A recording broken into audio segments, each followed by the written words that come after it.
Brasília 4h20, portanto, é hora de mais uma live aqui pelo Instagram da Banca Tatuí.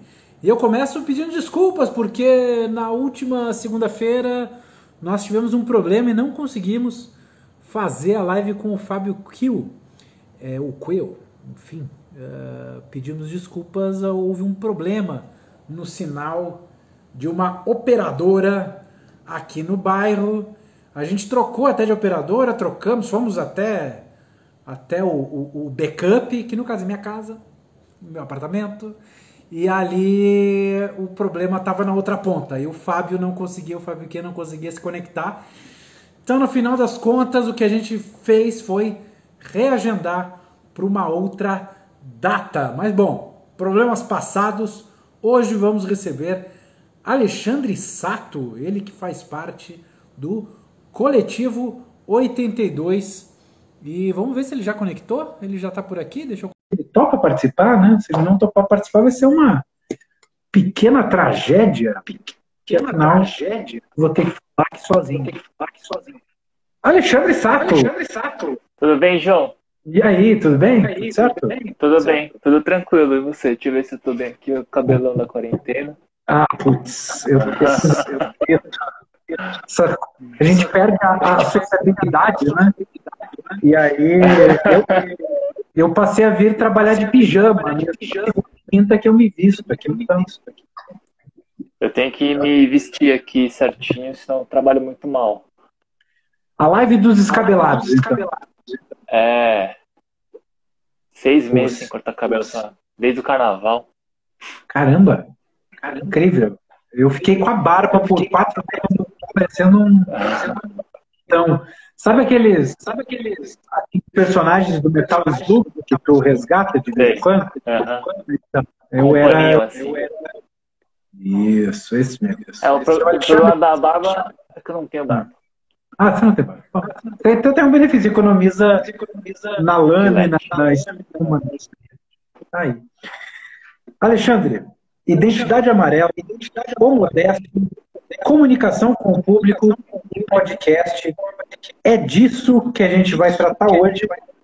Mas vamos fazer de conta que estamos na feirinha.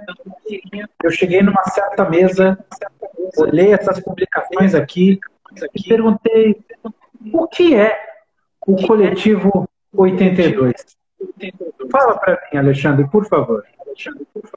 O Coletivo 82, agora ele é uma empresa que trabalha com comunicação e design. Nós começamos com um grupo autoral de fazer quadrinhos na faculdade.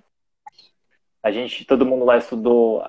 No coletivo nós somos em 5 pessoas, né? 5 amigos. A gente se conheceu na faculdade. Todo mundo arquiteto ou designer. E a gente começou a fazer quadrinhos junto na faculdade de forma autoral.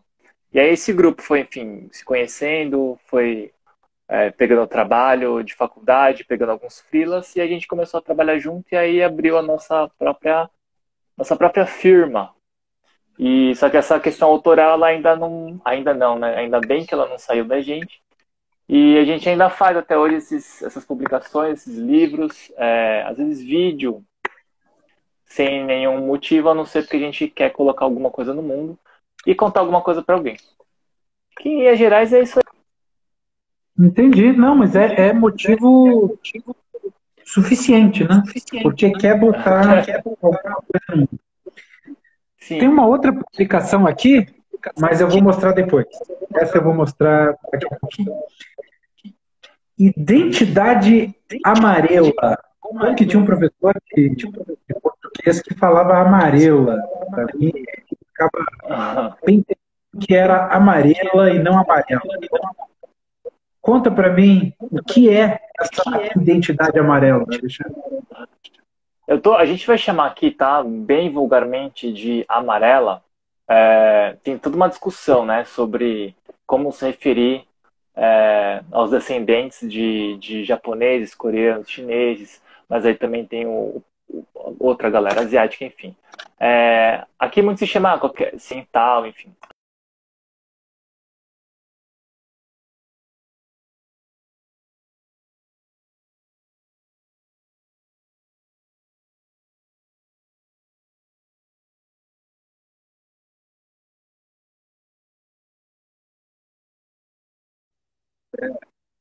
Alexandre, deu um probleminha aqui pelo Ah, seguinte: estão me avisando que tá dando eco. Olha aí, ó, o Tudo Belê tá dizendo, põe o fone para a gente não ouvir eco do João.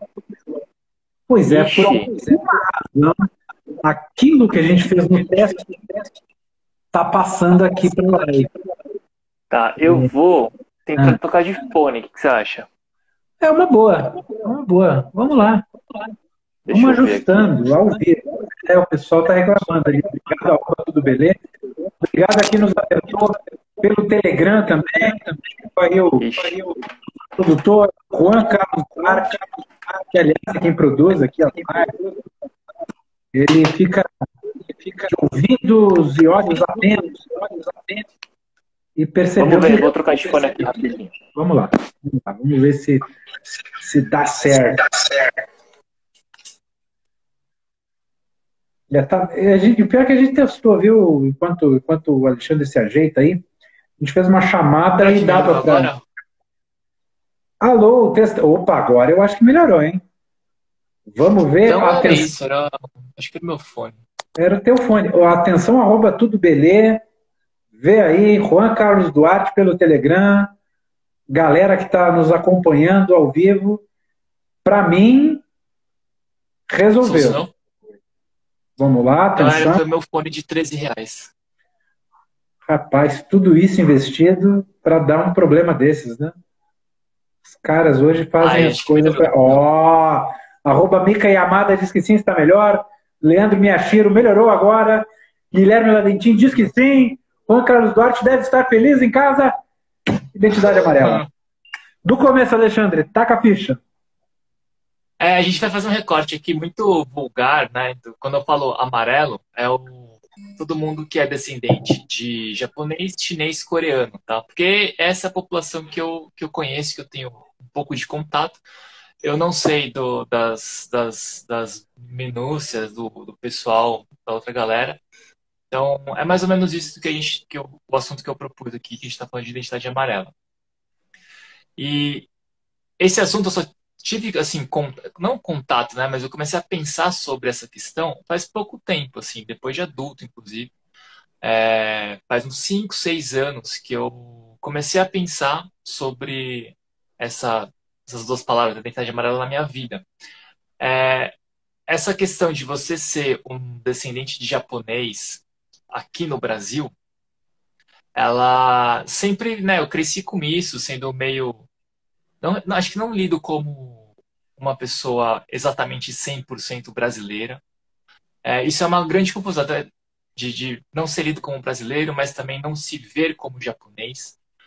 E durante boa parte da minha vida, principalmente na adolescência, eu me via como uma pessoa branca. Eu lembro muito claramente de ter respondido em censo que eu era branco ou nessas pesquisas, né? Porque eu não me via como amarelo, eu nem exatamente entendia o que significava ser amarelo. E eu tinha assim, essa visão um pouco distorcida, né, da minha própria identidade, como eu era lido. E isso acho que me gerou assim, um sem número de dificuldades, enfim, situações engraçadas, tá? Outras nem tanto.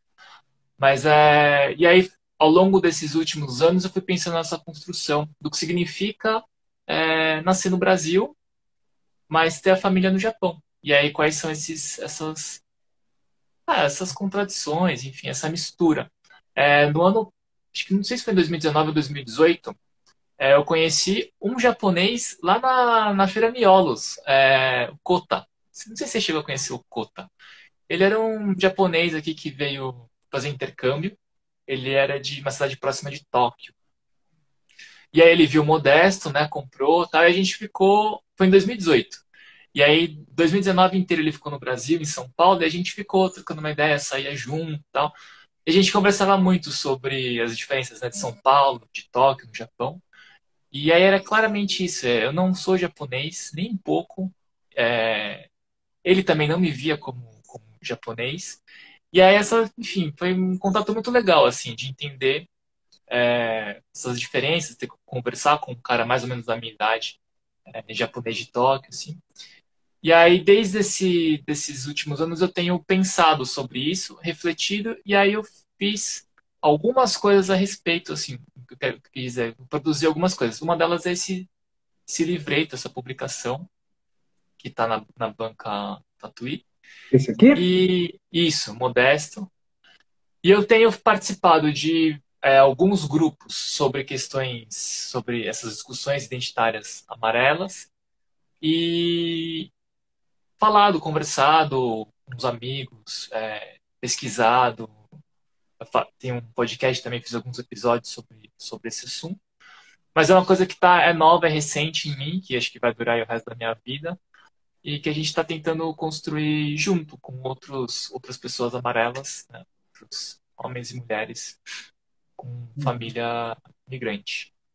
Acho que é mais ou menos isso, assim, pensar nessas questões identitárias como os nossos corpos racializados,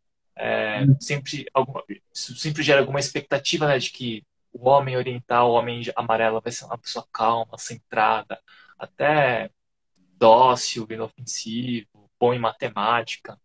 E aí todos esses estereótipos que às vezes nos favorecem, né? Ah, o japonês é uma pessoa esforçada, que trabalha, honesta. Mas tudo isso é um grande saco, assim, porque é isso, né? Enfim, sou japonês, sou brasileiro. A única diferença é que a minha família veio para o Brasil um pouco depois que a sua, né? Ou até não, né? Até a gente veio junto. Acho que é mais ou menos por aí que tá acontecendo, assim, pensar sobre esse assunto para, de alguma forma, se afirmar e ter essa afirmação dessa identidade e conversar sobre isso. Acho importante falar sobre isso. Nesse meio tempo, Alexandre, que você disse que há 5 ou 6 anos que começou a pensar nessa questão. Ah, E agora, se o censo te perguntasse hoje, né, o IBGE batesse na tua casa, você não responderia que é uma pessoa branca, senão uma pessoa amarela. Mas além disso, que outras coisas, em que outros aspectos você sente que o seu ponto de vista evoluiu? O que te trouxe pensar na questão da identidade amarela, ou até comportamentos que você tem hoje que não tinha antes de pensar nessa questão?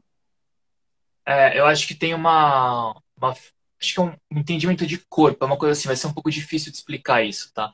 Mas no meu caso, né, eu sou homem e me conheço como homem e o corpo do homem amarelo, ele não é um corpo sexy na cultura ocidental.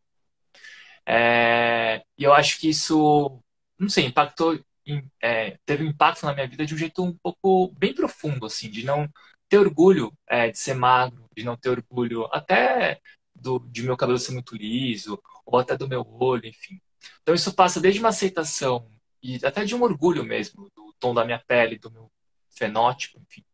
E uma aceitação melhor, né, de quem eu sou. Entender também que eu sou essa pessoa que nasceu no Brasil, mas com uma migração muito forte, então muito recente, então é muito mais fácil de lidar com essas diferenças e até de ficar atento muitas vezes de como eu sou lido. Isso é uma coisa que é muito recente assim para mim, né? Vou dar um exemplo muito simples aqui, mas eu já falei, né, sobre essa coisa de esperar que o homem amarelo seja calmo, enfim, etc. Mas durante a minha adolescência, a frase de rejeição que eu mais ouvi sobre mulheres, por exemplo, eu não gosto de japonês. Outras mulheres eu já ouvi isso também, né? E eu sempre entendi que isso fosse uma questão de gosto ou de azar, enfim. E aí isso passa a me perguntar o que tem exatamente de errado comigo ou qual é o azar que eu tenho, enfim. Ou, enfim, quais são as pessoas que gostam de japonês, sabe? Umas coisas assim. E aí, quando você passa a entender que isso é um comportamento racializado, eu vou chamar aqui de racista, tá? A gente pode discutir se isso enfim. Mas, enfim, você começa a entender melhor como você é lido, quais as expectativas que as pessoas têm. E eu acho que ter isso em mente, essa clareza, me alivia de muitas dores. Enfim, a lidar também, carnaval, assim, sempre rola piadas sobre a minha aparência, enfim. Tem sempre alguém que fala para eu comprar vender pastel, fritar pastel, essas coisas. Quando eu era adolescente, assim, eu me irritava muito, isso me incomodava muito, né? E aí entender de onde vem isso, sacar que, enfim, de alguma forma o meu corpo é racializado aqui no Brasil, me ajudou a lidar muito bem com isso. E eu tenho contato com descendentes de amarelos que são pessoas muito mais novas que eu e que eles passam eventualmente pelas mesmas situações. E eu acho que conversar com essas pessoas e elas terem contato com essa identidade ou com essas diferenças o quanto antes, eu acho que ajuda muito assim a você, enfim, criar a resistência, saber como você está lidando, se posicionar. Eu acho que é bem legal. Um desses grupos que eu estou no WhatsApp tem um menino de 17 anos, que os pais são japoneses. E ele fala sobre. A gente conversou um pouco, bem pouco, assim, sobre essa questão. E eu fiquei imaginando, cara, com 17 anos, isso estava em mim. Sei lá, nem existia isso para mim, né? Pensar sobre essas coisas. Então, só de ter um cara ou uma pessoa, né, de 17 anos ali, muito jovem, adolescente, assim, né? Pensando nisso, refletindo sobre isso, e se afirmando como uma pessoa amarela, eu acho que já é, poxa, é bem legal, assim, ter esse contato e ver que. Eu vejo essa questão da identidade amarela com muito otimismo, assim. Eu não sei se eu uso o TikTok, mas Hum. eu fico lá no TikTok e aí tem bastante também, assim, adolescente muito brasileiro, né? De olho puxado, falando sobre isso, assim, é uma galera de 13, 14 anos. E aí eu vejo com muito otimismo isso, assim, esse movimento, essa discussão. E até obrigado por dar esse espaço aqui na Banca Tatuí e falar com pessoas que talvez eu não encontraria assim por aí. É, não, o espaço é seu, o espaço é de todas as editoras que a gente representa de uma maneira ou de outra, né? O Coletivo 82 está entre elas, sem dúvida. Você falou muitas coisas que me provocam e que me instigam a querer saber mais. Mas eu queria, até para me ajudar a elaborar aqui, queria te contar brevemente que eu escrevi uma matéria, te contar um Aham. caos, rapidinho. Escrevi uma matéria, a mais recente matéria que eu publiquei é sobre o jogo Nier Automata.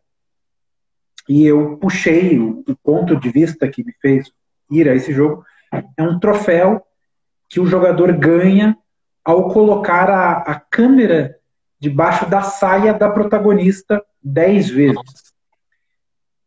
E eu sabia, como eu Hum. convivo com jogadores de videogame e tudo mais, eu já esperava um argumento, que é o seguinte: isso é parte da cultura japonesa.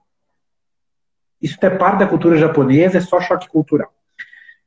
Eu, já prevendo isso, fui até o Centro de Estudos Nipônicos que tem na PUC, de Uhum. São Paulo, conversei com duas pesquisadoras que têm titulação, doutorado, mestrado, disseram que não, isso é machismo, ponto final. Mas, mesmo assim, aí é o ponto que eu queria chegar contigo, as pessoas que leram a matéria insistem. Isso é parte da cultura. Quer dizer, não adianta ter uma espécie de autoridade no assunto, duas professoras que estudam, que publicaram livros, teses, que estão fazendo um trabalho sério. E aí vem esse pessoal meio desconhecido que diz, é parte da cultura ocidental, é assim mesmo, é parte da cultura japonesa. Então eu queria te perguntar, o quanto dessa mitificação e dessas névoas e faz parte desse imaginário que as pessoas, não é que elas não compreendem, elas acham que compreendem, mas compreendem mal. O quanto disso tu te deparou, o quanto disso tu enxerga, Alexandre? Ó, eu tô falando aqui de um ponto de vista de uma pessoa ocidental, né? Eu também não sou japonês, nasci aqui no Brasil. Mas eu tenho começado a pesquisar, assim, fazer umas leituras um pouco mais acadêmicas, não tenho muito esse costume, mas eu me deparei com um livro que chama Orientalismo, de um cara chamado Eduardo Said. E ele escreve sobre a construção da visão do Oriente pelo Ocidente. Eu acho que é mais ou menos isso que aconteceu. Do tipo, assim, né, fazendo uma aproximação bem tosca, né, que é tipo, aqui o ocidental falando, ah, não, mas isso é coisa de japonês, sei lá, respeito, né, enfim, não é muito bem por aí. Eu me deparo com essas situações, sei lá, minha vida inteira, assim, por exemplo, quando vem uma pessoa, vou contar um caso aqui também, calma aí, eu não posso pôr ninguém, um caso aqui de uma festa que eu fui, e aí um amigo de amigo, não conhecia, veio aqui, tipo, se enturmar, né? E ele é branco, um homem branco com uma mulher branca. E aí eu entendo que a aproximação que ele fez foi, você é de onde? A gente não estava em São Paulo, a gente estava em outra cidade. E eu falei, eu sou de São Paulo, né? Você também é de São Paulo? Ele falou, não, você não entendeu. De onde a sua família veio? Eu entendi, né? Eu sei o que o cara quer dizer. Mas parte disso, assim, do tipo, ele quer me colocar numa situação, ou essa pergunta já coloca uma diferença, assim, né? Eu sou daqui, você é o outro, né? Você é o, sei lá, oriental, outra pessoa que veio morar no Brasil. Eu entendo que essa conversa vem num sentido muito de quebrar o gelo, de tentar se aproximar, enfim. Mas ela me coloca numa situação que me incomoda. E eu não entendia muito bem isso, porque me incomodava. Tô dando essa volta toda porque no meio dessa conversa tem sempre o homem, ou a mulher branca que fala: ah, não, eu sei como é a sua família, eu sei como é você. Sempre tive um amigo, tem sempre um amigo japonês, Suzuki, que ele visitava a casa dele, e ele comia com palito.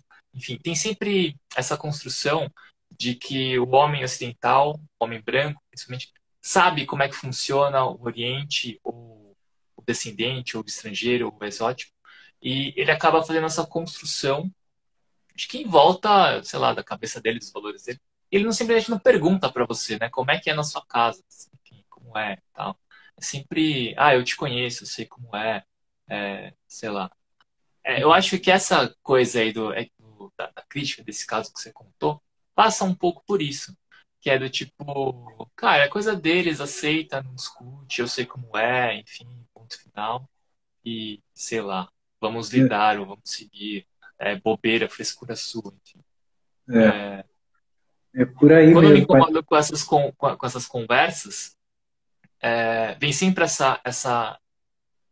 argumento. Ah, não, mas eu só tô perguntando. Ah, não, mas eu não tô tirando sarro. Enfim. Uhum.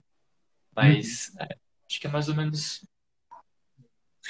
E durante a sua fala anterior, você disse, é racista. Eu uso o termo racista para descrever isso, tá? Hum. Você defendeu o uso do termo. O que você tem que defender e por que é uma questão que você teve que fazer esse aposto, Sei, essa observação, esse sei. asterisco? É porque. Eu imagino que tenha Sim, muita discussão nesses grupos de WhatsApp que você frequenta a respeito sim. disso. Então, traz um pouquinho para a gente aprender, por favor, Alexandre. Tá, eu vou, assim, talvez o pessoal do grupo ali, se alguém estiver ouvindo, desculpa aí se eu falar alguma grande besteira. Mas eu vou trazer aqui como eu vejo essa conversa, tá? Muito se discute sobre esse termo, né? Se eu vou chamar de essa discriminação contra pessoas amarelas é exatamente racismo.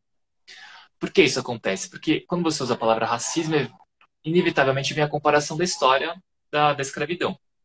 E enfim, as coisas não são. Nós não sofremos as mesmas dores e não sofremos os mesmos processos. Então, tem muita gente que fala que racismo ele deveria ser usado exclusivamente nesse tom de discriminação com a população negra. Tem gente também que fala que as pessoas amarelas elas não são agredidas por conta da sua etnia ou seu fenótipo. O que a gente sofre são microagressões. Eu também não gosto desse termo microagressão, porque de alguma forma minimiza. Eu não gosto muito de entrar nessas discussões, porque a gente acaba discutindo termos e comparando histórias. E acho que a minha intenção não é exatamente comparar a história, quem sofreu mais, quais são as diferenças nesse sentido colocado. Então eu faço essa ressalva que eu vou usar racismo, mas eu sei que tem gente que não concorda. Tudo bem, se você não concorda, vem aí, fala comigo, vou escutar, enfim. Mas vamos seguir com essa discussão. quero conversar aqui e quero escutar um pouco e falar um pouco sobre essa discriminação e sobre essas agressões que as pessoas amarelas sofrem.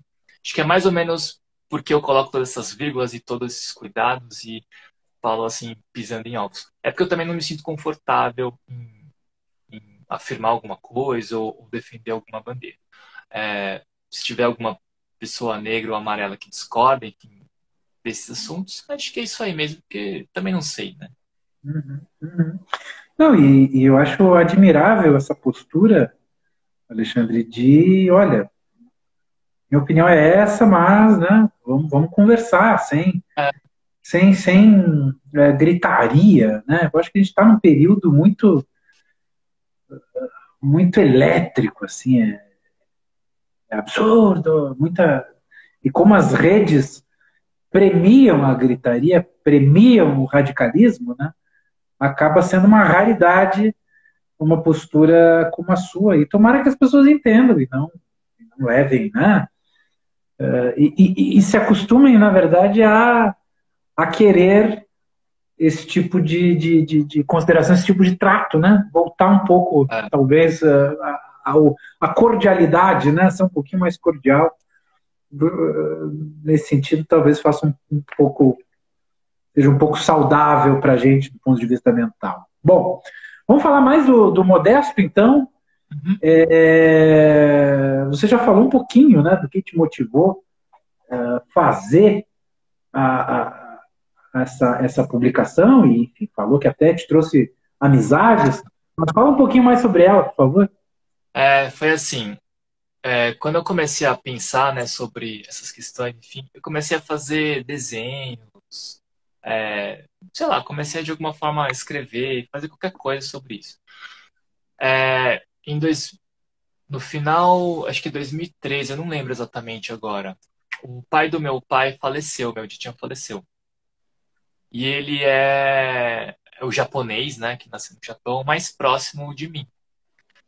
E quando ele faleceu, no meio das coisas dele, eu encontrei assim muitas coisas e um álbum de família, umas fotografias muito bonitas assim.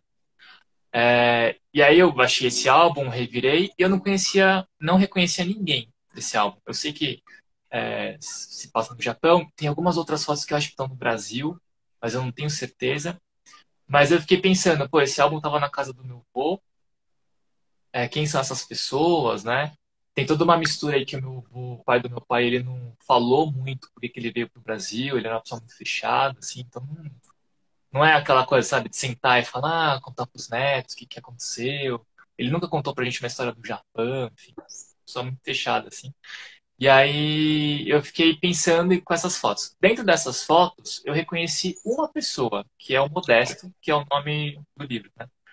Que é o meu bisavô, pai da mãe do meu pai. Então, vou tentar montar aqui a árvore genealógica, né?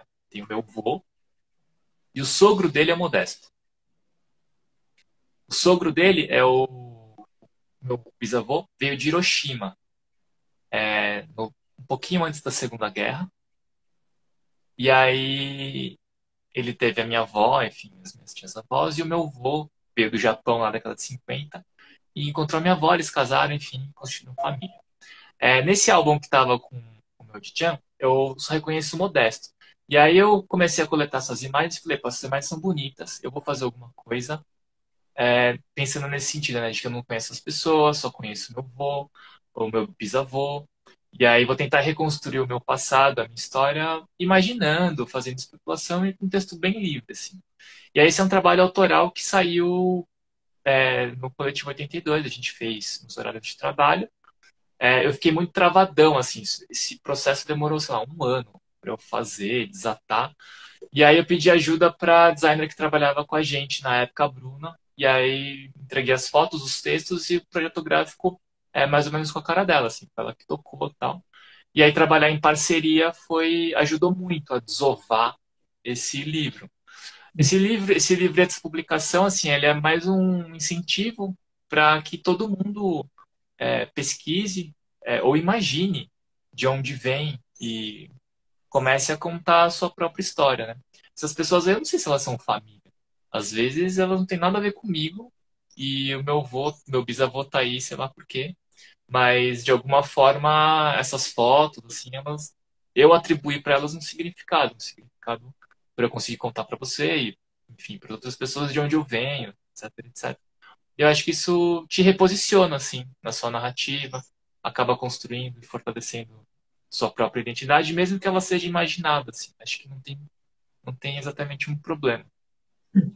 Mas é isso, é um livro para você pensar aí de onde você vem, para onde você vai e pesquisar um pouco sobre seus parentes, contar a sua história.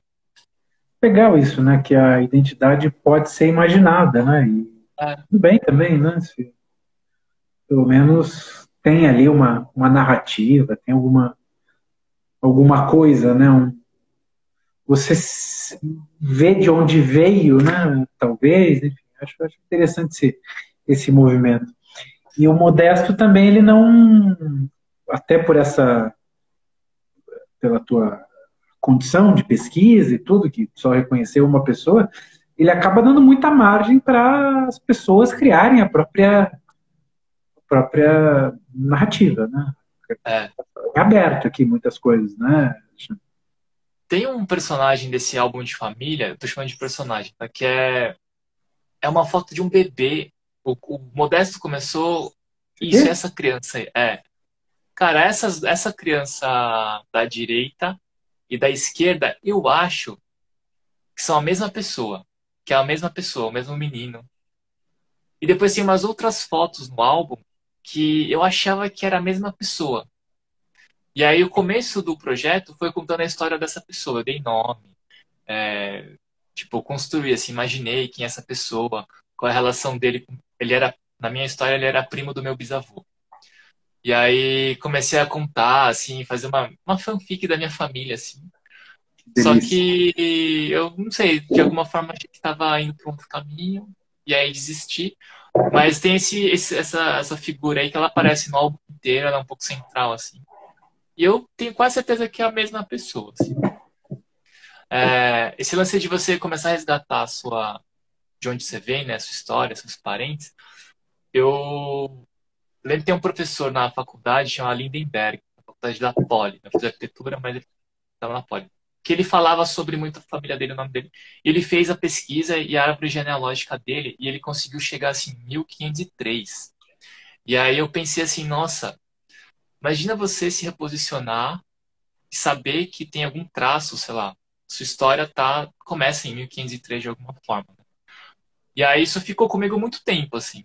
Quando eu comecei a fazer a minha, eu consigo ir até 1938, porque o meu vai de Hiroshima e estourou uma bomba lá, né? Então acho que não tem muito mais onde eu procurar. E o meu outro vô, o pai do meu pai, é de Fukushima. E ele morava numa região onde veio o tsunami lá e tal. E aí eu não consegui mais também encontrar documentos sobre, sobre a minha família. Enfim, aí comecei a imaginar essas coisas. É um pouco estranho contar isso, assim, verbalizar isso, eu tô me sentindo um pouco estranho, mas de imaginar, assim, seu passado. Que isso, rapaz? Você tem que exercitar essa comunicação com o público, Alexandre. E aí esse exercício ele foi bem legal, assim, de se fazer, de apresentar, assim. Cara, teve na Miolos do ano passado, teve uma mulher que ela viu, ela começou a chorar. Eu fiquei extremamente constrangido, assim, sem saber o que fazer, se eu abraçava ela, o que eu fazia, o que eu não fazia. E eu nunca achei que esse livro, inclusive, pudesse, tipo, causar essa relação, assim, com um estranho, assim, na minha frente. Foi um negócio bem doido, assim, Hum. bem maluco, assim. Tu sabe que sobre a fotografia da Susan Sontag, putz, eu não vou conseguir fazer a bela frase que ela fez, tá? Vocês me perdoem, eu não decorei essa frase, li em espanhol até, mas ela diz, de uma forma muito bonita, que toda fotografia, se não é interessante, só precisa que se passem alguns anos para que ela passe a ficar interessante. Sabe? Por causa disso, porque aí passa a ser um registro de um tempo passado. Tudo mais. Eu acho que o Modesto consegue ser interessante também por isso, né? Por ser Sim. uma outra época, um outro momento. E já que você falou de Feira Miolos, deixa então. Você falou pela segunda vez de Feira Miolos, que me provocou. Tem que registrar aqui que a Feira Miolos 2020 está com inscrições abertas. Pois é, a gente vai fazer Feira Miolos virtual. Acompanhe Legal. lá nas redes sociais da Lote 42, está nos stories da Lote 42, tem, os stories vai desaparecer, então vale a pena checar lá no Facebook, tem evento, está no Twitter, está em tudo que é lugar. Inscreva-se e, se puder, ajude a espalhar a palavra, porque nessa condição de pandemia, a nossa intenção é contemplar também editoras de outras regiões do Brasil que numa Miolos normal, presencial, não teriam condições de vir a São Paulo. Então, nosso desejo, tomara que ele se concretize. Então, se você nos ajudar, talvez nos ajude a concretizar isso, é trazer principalmente o pessoal do Norte e Nordeste, Centro-Oeste, enfim, tem bastante por causa de Brasília, né? Mas, enfim, das regiões que geralmente não participam da Miolos. Então, enfim, fecha parênteses, senão vira um jabá, vira um Shoptime essa conversa. Fechando. É comunicação com o público, né? A gente tem que fazer de vez em quando um jabazinho. Fala de Sim. comunicação com o público, senhor Alexandre, por favor. Cara, eu coloquei esse assunto assim, mas é também para perguntar, porque é um assunto assim novo, né? Que a gente tem dois e que eu tô me envolvendo, assim, enfim, experimentando, né? Primeiro que é que público, né? Sei lá, que diabos é isso? E outra é, não sei explicar muito bem, mas por que a gente tem essa vontade, sabe? A gente, eu digo, pelo menos eu, né? Tem essa vontade de me expressar, de estar em contato, de fazer livro em publicação e em feira, né? Acho que esse contato com o público nas feiras é muito, sei lá, eu acho que é a coisa que mais motiva, pelo menos para mim, a publicar e fazer o impresso e ir lá e falar, ó, tá aqui, fiz, e aí vamos trocar uma ideia. E aí eu coloquei esse tema, mas também para perguntar, né? Tipo, por que diabos a gente tá aí fazendo live, conversando, falando, trocando ideia, se expondo, né? Assim, às vezes. Tipo, eu faço tô fazendo um podcast, né? Que tá numa pausa agora. E aí você recebe muito elogio, comentário legal, isso nutre bastante, mas também gente que discorda e vem discordar de um jeito um pouco, não muito educado, assim. Mas é. E aí eu fico imaginando, né? Por que diabos essa vontade de ficar falando, ouvindo e ser ouvido, né? Rede social também, né? Instagram, publicar toda hora, construir alguma imagem, assim. Então esse é um assunto que eu queria até perguntar para você também. Por que você se comunica com o seu público? Quem é seu público? E que você pensa também sobre isso? Porque a gente tá nessa aí, eu tô nessa de tentar encontrar também, né? Quem é que tá me ouvindo? Né? O que tá acontecendo, né? Não, é uma pergunta difícil. Eu não esperava eu ter que responder. Eu não estava muito preparado. Mas olha, a saída, pelo menos no meu caso, Aham. ela vai começar pela comunicação pública, pela comunicação de massa do jornalismo, Uhum. que é a minha formação e é uma das minhas paixões, né? O jornalismo tem sua importância de levantar debates públicos, né?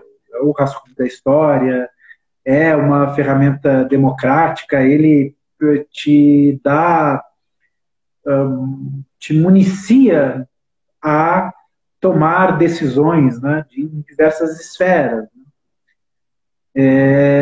Então, seria por aí que eu comecei nesse caminho da comunicação agora. E para mim, assim, o livro é um tipo de comunicação. Para mim, o livro é um Aham. tipo de linguagem. Por isso que até, para quem não sabe, eu e o Alexandre fazemos parte de um grupo de discussão de videogame. Eu trato videogame e isso causa um choque para a galera. Causa um choque assim muito, muito, muito curioso se ver. Eu trato videogame como qualquer assunto do jornalismo. trato no jornalismo e na arte, assim, para mim é uma linguagem, ponto. Sabe? Uma linguagem como música é, como livro é, como teatro é. Eu não levo como um clubinho diferente, com uma diversãozinha menor e tal, eu levo com o mesmo rigor. Assim, se você quer ter uma relação de hobby, pode ter. Mas só que, pra mim, e quando eu faço matéria, quando eu faço reportagem, às vezes reportagens sai reportagem que contraria o que o gamer gosta, porque o gamer está muito acostumado a ser paparicado, a ser leva... o lançamento, agora saiu o novo Xbox, o novo PlayStation 5, viva, é festa, é consumo, é novo vídeo, é novo joguinho. E eu meio que, assim, tudo bem, posso fazer matéria disso, mas eu faço de outras coisas também. Então, para mim, é uma coisa mais misturada do que separada, né? E eu acho que a comunicação com o público é parte muito importante nesse processo. A Cecília Meirelles, ela tem uma frase que eu também não... Eu sou péssimo de decorar frases ipsis literis. Vocês me perdoem por estar pisando, assim, por estar machucando essas flores tão bonitas que o pessoal cultivou e eu estou aqui estraçalhando elas. Mas ela falava que, como é que é? Que ela teme, não sei se é o verbo temer, mas digamos seja, ela teme a literatura que é só literatura e se esquece de comunicar.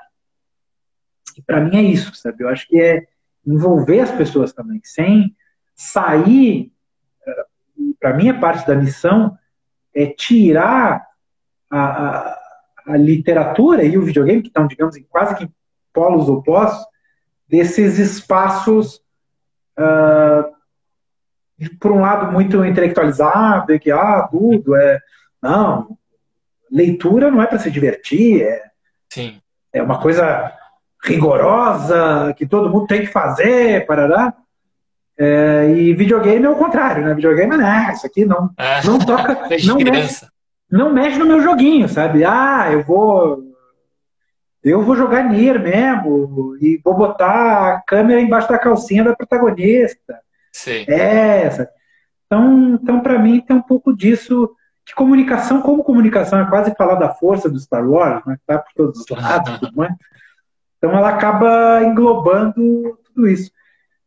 Você me provocou, viu, Alexandre? Eu não ia falar nada. Agora é sua vez.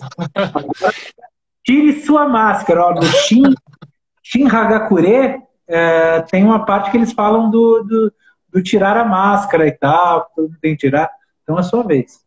Eu acho que o raciocínio, né, que eu vejo assim, de por que a gente se comunica, por que eu estou, enfim, me comunicando, eu acho que tem muito a ver com contar história. Se comunicar é contar uma história. E aí, por que contar histórias, né? Eu acho que, seja lá qual a narrativa, seja de uma mídia ou a narrativa da sua própria história, você discute, você espalha ideias. Eu acho que boas ideias são as ideias que se espalham. E eu acho que a construção de narrativas fortalece identidades. E aí é uma crença, assim, quase religiosa, de que eu acho que fortalecimento de identidades é o que faz aí a roda girar, o mundo melhorar, as pessoas, enfim, as instituições, os lugares terem essa autonomia, confiança, enfim, de se reconhecer, de lutar e buscar por coisas melhores.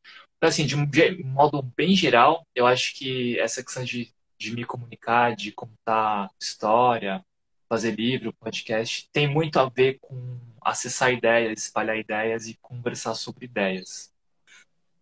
É isso, eu acho que esse é um dos grandes motivos de fazer um podcast, principalmente, assim, né? De participar de live. Dá o serviço desse podcast aí, pelo amor de Deus. O que é esse podcast? Onde é que a gente encontra? Onde é que a gente acompanha? Passa o serviço. O podcast chama Radar 82, ele é do Coletivo 82. Ele começou com uma newsletter interna de coisas que a gente via, se interessava e mandava e-mail um para o outro. Uma newsletter toda segunda de manhã eu mandava. E aí essa newsletter foi caminhando para áudio de WhatsApp. Eu comecei a mandar áudio de WhatsApp para as pessoas, acho que ninguém ouvia, mas também tudo bem. E aí, isso, enfim, foi formalizando, foi caminhando para fazer um podcast, porque a gente não conseguiu nem explicar muito bem no começo ali, né? Porque a gente começou a fazer e topou. Só porque a gente tem essa veia autoral, né, desde sempre, então por que não? É barato, a gente tem os meios para fazer, né? A gente consegue escrever, falar e editar. Então a gente tem essa expertise aqui no grupo, vamos fazer. E aí a gente começou a escrever e fazer falando sobre tecnologia. E o projeto era para durar pelo menos 6 meses semanal, toda segunda de manhã. Então a gente falava sobre cultura e tecnologia de um jeito mais imaginativo e menos técnico, assim. Então, não vou explicar exatamente como é que funciona os proxies da internet, mas eu vou falar sobre, contar casos curiosos sobre um cara que ganhou muito dinheiro com anúncio de fake news, por exemplo. Então, foram 6 meses semanais, toda segunda-feira de manhã saía, e foi até julho, foi de janeiro a julho. Durante o caminho desses 6 meses e fazendo, a gente foi modelando, né, os assuntos. Veio uma coisa que ninguém esperava, que era a pandemia. E aí a gente também foi remodelando, né, falando sobre pandemia, falando sobre jogos. E aí isso virou uma grande salada de assuntos. Pandemia, jogos, identidade amarela. Mas no final das contas a gente está sempre contando história, usando uma história para falar sobre um assunto. E o podcast tem funcionado como esse nosso principal, um dos pontos principais de contato com o público, né? Do Coletivo 82 com seja lá quem segue a gente. E acho legal, assim, de se fazer um podcast, porque ele tem mais tempo, como se fosse uma live, né? Você tem mais tempo para desenvolver um assunto. Não é aquela coisa maluca de post, lógica de timeline de Instagram, que você tem que resumir um assunto em, sei lá, 3 frases e captar a atenção e já mandar uma ação, sabe? Curte aqui, compartilhe, enfim. É claro que a gente também faz isso no nosso Instagram, enfim. Mas o podcast é um outro lugar, onde você tem um pouco mais de tempo, um pouco mais até de intimidade, hein, eu diria, com o seu público, assim, para desenvolver, até para tentar entender quem é que te ouve e quem é que não te ouve. O episódio que a gente fez sobre identidade amarela é de muito longe o episódio com mais views, com mais visibilidade. É o que mais se espalhou, enfim, porque, enfim, é um assunto aí, acho que reverbera nas pessoas. Acho que é mais ou menos isso. O podcast a gente volta aí daqui a algumas semanas, 2 ou 3 semanas. Eu estou escrevendo, fazendo os próximos. A gente volta para uma temporada mais curtinha até dezembro. Ele é um programa mesmo, não é uma mesa redonda que vocês ficam conversando, ele é um programinha mesmo. Isso, é um monólogo. Eu escrevo pelo gravador e falo. Eu não sei conduzir muito bem entrevista, sabe? E aí na hora de editar também é, enfim, muito complicado. E aí no nosso alcance, por enquanto, era eu sento, escrevo, gravo, aí o Otávio Limão, não, meu sócio também, ele sonoriza, edita, a gente conversa sobre e publica. Toda semana saía um. Foi corrido demais, assim, não recomendo fazer um por semana a toque de caixa. Mas saiu, não falhamos nenhuma semana, rolou. E acho que é isso, assim, em outubro volta, que é 2, 3 semanas, com uma temporada nova para tentar aí se comunicar com o público e tentar achar quem é que está ouvindo a gente, quem é que está conversando com a gente, quem está disposto a trocar uma ideia.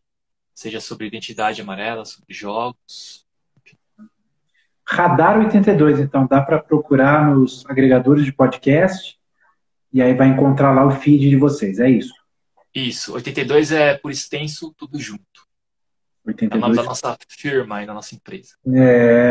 Rapaz. Então deixa eu avisar então o pessoal que vai renovar o seu feed de podcast que as conversas que a gente faz aqui no 420 na Tatuí também viram podcast. Aí é só procurar por Papo Tatuí e lá tem um feed com as conversas e também tem os dadinhos que a gente faz com dicas culturais aleatórias. É gostoso de fazer podcast, né? O que tu acha, Alexandre? Cara, é muito, muito divertido. Muito divertido. Porque durante esse processo assim de fazer, eu comecei a desenvolver uma habilidade de fala, de comunicação. sintetizar, eu sou péssimo nisso, né? Mas sintetizar pensamento, de explicar alguma coisa com clareza. A parte mais legal que eu gosto mesmo é de contar história. Tem um episódio lá que eu falo sobre inteligência artificial usando uma partida de xadrez do Napoleão Bonaparte. E aí esses deslocamentos e contar essas histórias e provocar é de longe a parte mais me dá prazer, assim, mais me interessa. E depois a conversa que rola depois, né? Ouvir, aí alguém comenta. Enfim, a gente troca uma ideia, tal, discorda às vezes, tudo bem.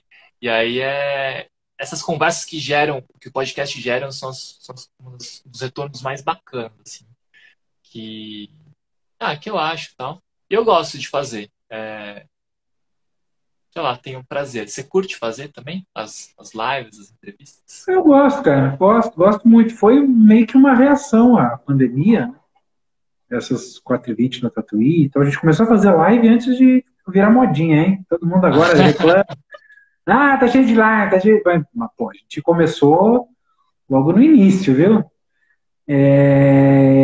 E também é uma forma de registrar e documentar esse momento que a gente vive, né? A gente tem, sei lá, muita gente depois procura, vai no IGTV nem tanto, mas depois sobe pro YouTube essas conversas, aí o pessoal vai lá, escuta, quer saber mais sobre você, e aí tá o registro, ou no formato podcast, tá editadinho e tal, aí fica curto, fica uns 20 minutos.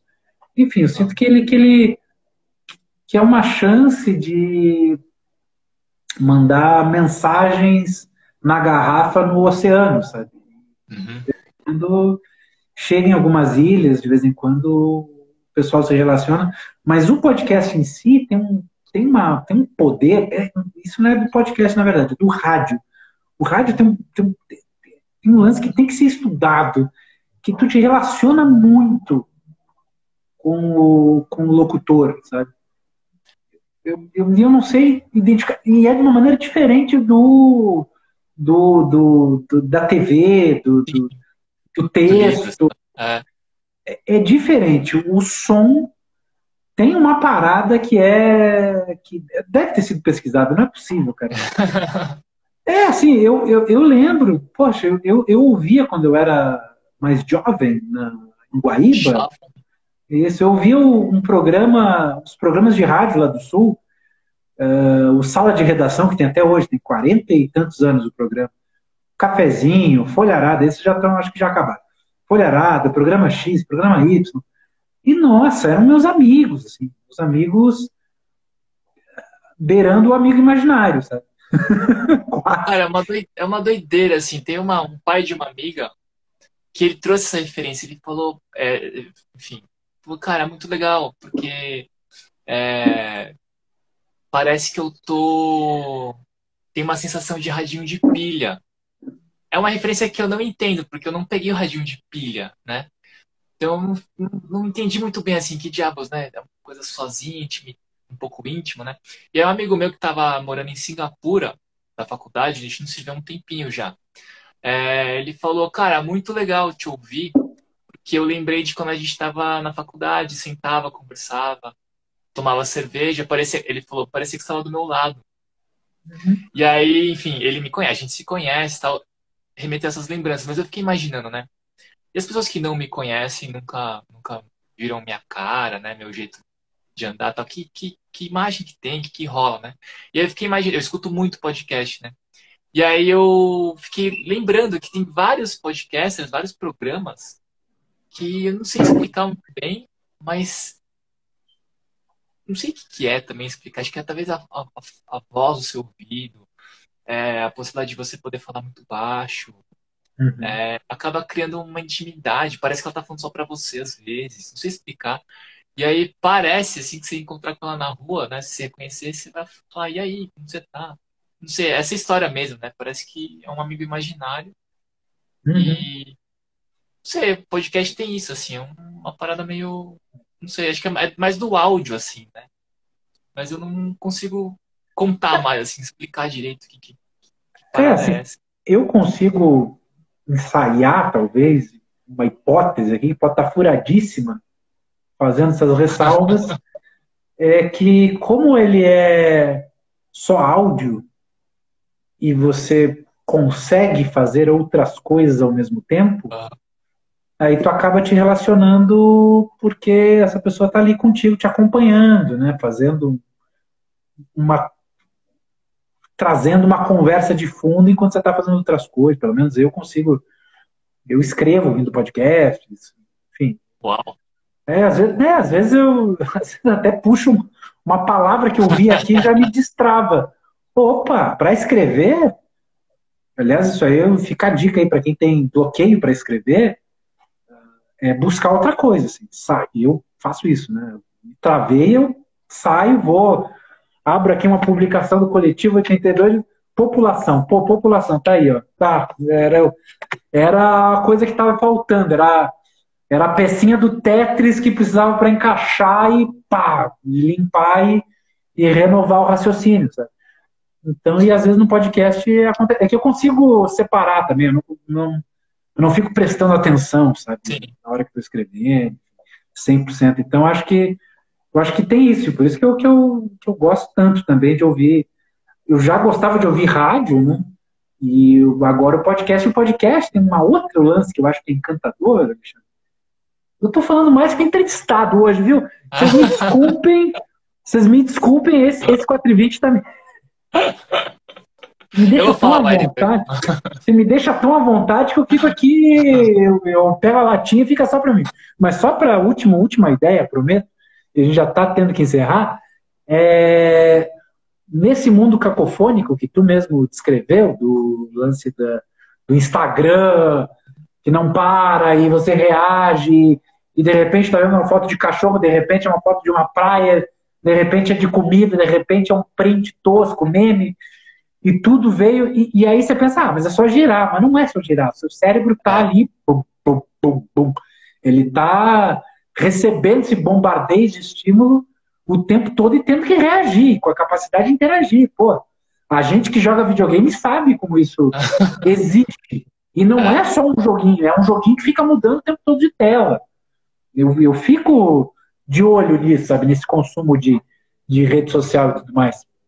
O podcast não. O podcast, como ele vem organizado no estilo Google Reader, né, no estilo e-mail, né, ele vem, ó, chegou um episódio do Radar 82, chegou um episódio do Papo Tatuí. Ele ainda não está lido, ele ainda não foi ouvido, no Uhum. caso.